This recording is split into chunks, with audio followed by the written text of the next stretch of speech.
नमस्कार, मैं हूं अभिजीत, आप हैं न्यूज़ 4 नेशन पर। बिहार में इसी वर्ष विधानसभा के चुनाव होने हैं। महज कुछ दिनों में विधानसभा की तारीखों का ऐलान होने वाला है और इससे ठीक पहले बिहार में लगातार आंदोलन हो रहे हैं, नारेबाजी हो रही है, सरकार का विरोध हो रहा है। ऐसा हम क्यों कह रहे हैं? क्योंकि पटना में आए दिन संविदा कर्मी हो या विभिन्न संगठन के लोग सरकार का आए दिन सड़कों पर उतरकर विरोध कर रहे हैं, नारेबाजी कर रहे हैं।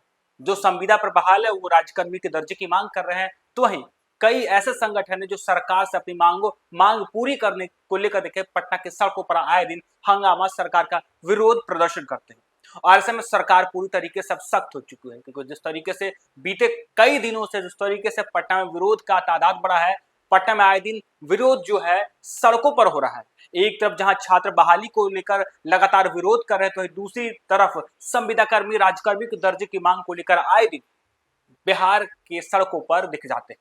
पटना की बात करें तो पटना के गर्दनीबाग इलाके में धरना स्थल बनाया गया है, जहां पर जो विरोध करते हैं, जो धरना देते हैं, पटना के गर्दनीबाग में धरना देते हैं। लेकिन अब धरना जो है गर्दनीबाग तक ही सीमित नहीं रहा, अब धरना जो है पटना की सड़कों पर देखा जा रहा है। पटना का इनकम टैक्स चौराहा हो या फिर डाक बंगला चौराहा हो, जेपी गोलंबर हो या बीजेपी कार्यालय और जदयू कार्यालय हो, धरनार्थियों का मुख्य बिंदु होता है वो होता है बीजेपी कार्यालय और जदयू कार्यालय का घेराव करना। और ऐसे में सबसे व्यस्ततम जो ये सड़कें हैं जहां पर बीजेपी और जदयू कार्यालय हैं, यहाँ पर सड़क जो है वो बाधित हो जाती है, यानी यातायात पूरी तरीके से बाधित होती है। और इसको लेकर बीते दिन देखे कुछ तरीके से पटना के एसएसपी और पटना डीएम ने सख्ती से कहा था कि इन सड़कों पर यदि आप धरना प्रदर्शन करेंगे, विरोध प्रदर्शन करेंगे, तो आपको सीधे पकड़कर जेल भेज दिया जाएगा। और देखिए किस तरीके से इसके बावजूद भी धरना प्रदर्शन थमने का नाम नहीं ले रहा है और आए दिन जो धरनार्थी, जो धरना देने वाले लोग हैं, विरोध करने वाले लोग हैं, वो अपनी मांगों को लेकर बीजेपी कार्यालय और जदयू कार्यालय को निशाना बना रहे हैं। लेकिन अब बिहार पुलिस और प्रशासन पूरी तरीके से सख्त हो गई है। राजधानी पटना इन दोनों आंदोलन और विरोध प्रदर्शनों का गढ़ बन चुकी है। संविदा कर्मियों से लेकर विभिन्न संगठन के लोग हर रोज सड़कों पर जुलूस और नारेबाजी से सड़क की रफ्तार कम कर दे रहे हैं। आम लोग जाम और अव्यवस्था से बेहाल होकर जो है वो परेशान हो रहे हैं। हालात को काबू में रखने के लिए जिला प्रशासन अब जो है सख्ती दिखा रही है। टकमंगला चौराहा, इनकम टैक्स ऑफिस और राजनीतिक दलों के दफ्तर जैसे बीजेपी दफ्तर हो गया या जदयू कार्यालय होगा, इसके आसपास अब पुलिस प्रशासन के द्वारा अस्थायी थाना बना दिया गया है।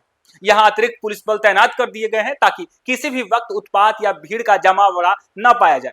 भाजपा और जदयू कार्यालय के निरीक्षण के बाद जिला प्रशासन ने यह निर्णय लिया था, स्पष्ट आदेश दिया कि 26 सितंबर तक धारा 163 लागू रहेगी, यानी अब इन इलाकों में किसी भी तरह का धरना प्रदर्शन या जुलूस पूरी तरीके से प्रतिबंध रहेगा।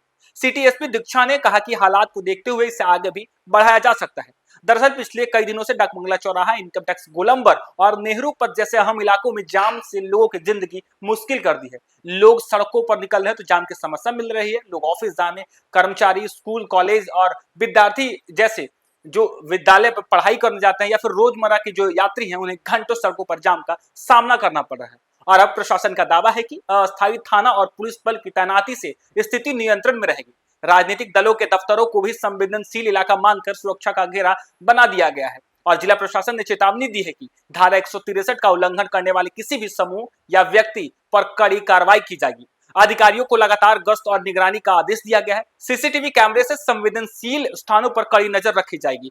आपको बता दें कि बीते दिन देखे किस तरीके से बीजेपी के राष्ट्रीय अध्यक्ष जेपी नड्डा जब बीजेपी के दफ्तर में बैठक करने वाले थे, एन मौके पर संविदा कर्मियों ने देखे किस तरीके से विरोध किया और इसका खामियाजा बीजेपी के राष्ट्रीय अध्यक्ष जेपी नड्डा को जो है वो झेलना पड़ा, यानी बीजेपी दफ्तर में जेपी नड्डा को जाने से रोका गया। इसके बाद से वो बैठक टल जाती है और किसी निजी होटल में वो बैठक की जाती है। लेकिन अब देखिए प्रशासन पूरी तरीके से सख्त हो चुकी है और प्रदर्शनकारियों को प्रदर्शन करने से देखिए किस तरीके से बीजेपी दफ्तर, जदयू दफ्तर और इनकम टैक्स गोलंबर हो या फिर डाक बंगला चौराहा, इन तमाम जगहों पर प्रदर्शनकारियों को प्रदर्शन करने से रोकने के लिए अब अस्थायी पुलिस जो है तैनात किए गए हैं, अस्थायी थाने बनाए गए हैं। या प्रदर्शनकारी जो है इन इलाकों में प्रदर्शन नहीं कर सकेंगे। फिलहाल के लिए इतना ही। आप देखते रहिए न्यूज़ 4 नेशन।